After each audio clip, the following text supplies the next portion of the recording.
নমস্কাৰ বন্ধুসকল PS poultry ফাৰ্মিঙলৈ আপোনালোক সকলোকে স্বাগতম জনাইছোঁ। আজি আপোনালোকক মই ৰেকিং মেচিনটোৰ এটা ভিডিঅ' দেখুৱাবলৈ যত্ন কৰিছোঁ।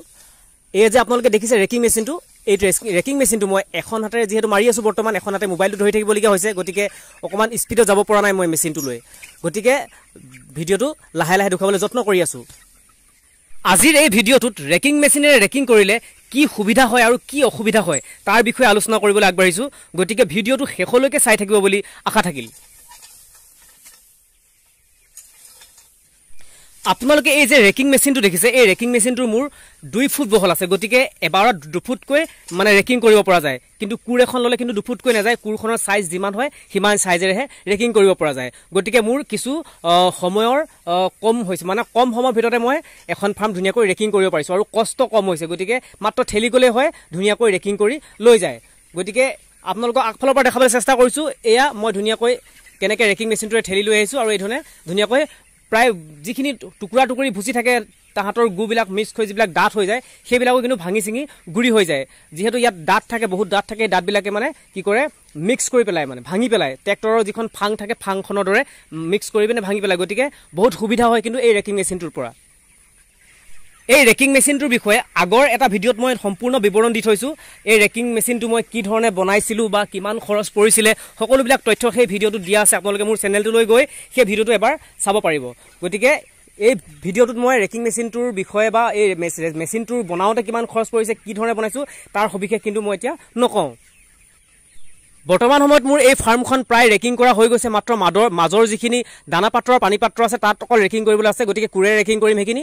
আৰু ইয়াত আপোনালোকে দেখিছে ইয়াত কোৰেৰে ৰেকিং কৰি থকা হৈছে মাজৰখিনি, মানে য'ত দানা পাত্ৰ আৰু পানী পাত্ৰ থাকে সেই ঠাইখন কোৰেৰে ৰেকিং কৰি থকা হৈছে, যি ৰেকিং মেচিনটো সোমাবলৈ অসুবিধা, গতিকে দানা পাত্ৰ আৰু পানী পাত্ৰত লাগি পিনে হয়তো দানা পাত্ৰ পানী পাত্ৰ ভাগি যাব পাৰে, সেয়েহে ইয়াত কোৰেৰে ৰেকিং কৰি থকা হৈছে। আৰু ৰেকিং মেচিন ৰেকিং কৰিলে আপোনালোকে ভুচিবিলাক চক কি ধুনীয়া হৈ থাকে, আপোনাৰ মানে ভাগি যায়, গুৰি গুৰি হৈ যায় আৰু ধুনীয়াকৈ ভুচিবিলাক নতুনৰ দৰে হৈ থাকে, গতিকে ভুচিবিলাক বেছি দিন যায়।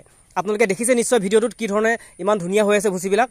আৰু এই ধৰণে মাজৰ যিখিনি অংশ থাকে য'ত দানা পাত্ৰ আৰু পানী পাত্ৰ থাকে সেই অংশডোখৰ কোৰেৰে ধুনীয়াকৈ ৰেকিং কৰি দিয়া হৈছে। গতিকে ভিডিঅ'টোত মই আপোনালোকক মাত্ৰ দেখাবলৈ চেষ্টাহে কৰিছোঁ মই কি ধৰণে ৰেকিং মেচিনটোৰে বৰ্তমান ৰেকিং কৰি আছোঁ মোৰ ফাৰ্মখনত। ৰেকিং মেচিনটো দেখাত যদিও অলপ বেলেগ ধৰণৰ, কিন্তু এইটো বনোৱাত কিন্তু বৰ কষ্ট নহয়, অৰ্থাৎ কোনো ধৰণৰ অসুবিধা নোহোৱাকৈ ইয়াক বনাব পৰা যায়। আপোনালোকে মোৰ আগৰ যিটো ভিডিঅ' সেইটো যদি ভালকৈ চাই কিন্তু ধুনীয়াকৈ বুজি পাব কি ধৰণে মই ৰেকিং মেচিনটো বনাইছোঁ। এজন ৱেল্ডাৰ আপোনালোকে ঘৰলৈ লৈ আহিও আপোনালোকে ৱেল্ডিং কৰি কি কয় কিছুমান লোহাৰৰ পাতি লাগিব বা সৰু সৰু কিছুমান 2-3ডোখৰ লোহাৰ, এডোখৰ বা দুডোখৰ লোহাৰৰ পাইপ লাগিব, সেইধৰণে আপোনালোকে ধুনীয়াকৈ এই মেচিনটো বনাই ল'ব পাৰিব। আৰু এই মেচিনটোৰে ৰেকিং কৰিলে কি হয়, ভুচিবিলাক কিন্তু নতুন হৈ থাকে, অৰ্থাৎ ভুচিবিলাক মানে একেবাৰে ডাঠ হৈ বা ছটা বান্ধি নাযায়, যিহেতু এই ৰেকিং মেচিনটোৰে ৰেকিং কৰি পেলাই। আৰু যিটো এই তলৰ যিটো মানে গোল পাইপ দেখিছে, এই পাইপডোখৰে কি কৰে যেতিয়া উভতি অহাৰ সময়ত ই মানে সমান কৰি আহে, যাওঁতে যিহেতু ৰেকিং খলা বমা কৰি যায় আৰু উভতি অহাৰ সময়ত কেনেধৰণে সমান কৰি আহে, ইয়াকে আপোনালোকক মই এখন হাতে দেখুৱাবলৈ চেষ্টা কৰিছোঁ। এয়া চাওক, ধুনীয়াকৈ উভতি আহোঁতে এনেকৈ সমান কৰি আহিছে, য'ত গাঁত থাকে আৰু সেই গাঁতবিলাক মানে পুৰাই দিয়ে, অৰ্থাৎ এই ধুনীয়াকৈ মৈ মৰাৰ দৰে হয়, যেনেকৈ আমি পথাৰত মৈ মাৰোঁ ঠিক তেনেদৰে মৈ মৰাৰ দৰে হয়। গতিকে এইটোৱে আচলতে এই ভিডিঅ'টো পুনৰ এবাৰ আপোনালোকৰ কাৰণে, অৰ্থাৎ মোৰ ভিউৱাৰ্ছসকলৰ কাৰণে মই বনাবলৈ চেষ্টা কৰিছোঁ। যদি আপোনালোকৰ ভিডিঅ'টো ভাল লাগে তেন্তে এটা লাইক নিশ্চয় কৰি থৈ যাব বুলি আশা থাকিল।